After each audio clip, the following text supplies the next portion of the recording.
অনেক দিন ধরে বাড়িতে কেউ থাকলে তার প্রতি একটা মায়া পড়ে যায়, তাই না? যেমন আমার এই ছোটো মাসি এতদিন ছিল আর আজকে বাড়ি চলে যাচ্ছে, তাই মনটা একটু খারাপ হয়ে গেল।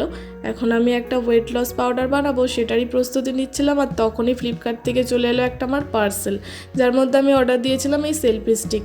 আমার আগেও একটা সেলফি স্টিক ছিল যেটা ভেঙে গেছে, যার জন্য ভিডিও করতে আমার অনেক অসুবিধা হয়। তো এই সেলফি স্টিকটা বেশ দারুণ ছিল, সামনে একটা লাইট মতো ছিল আর কি।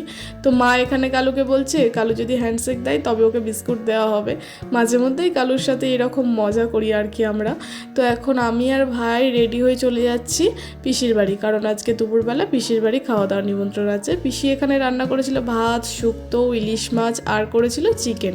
পিসির দেওয়ারের ছেলের সাথে এখন আমি একটু মজা করছি, ওকে আমি লিটিল হার্টস দিচ্ছিলাম আর বলছিলাম যে এর মধ্যে থেকে একটা নিবি না দুটো।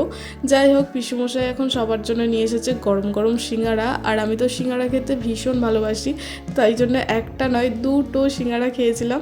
তারপরে পিসুমশাই আমাকে বাড়িতে দিতে এসেছে, আর মা পিসুমশাইয়ের জন্য বানিয়ে এনেছে গরম গরম চা।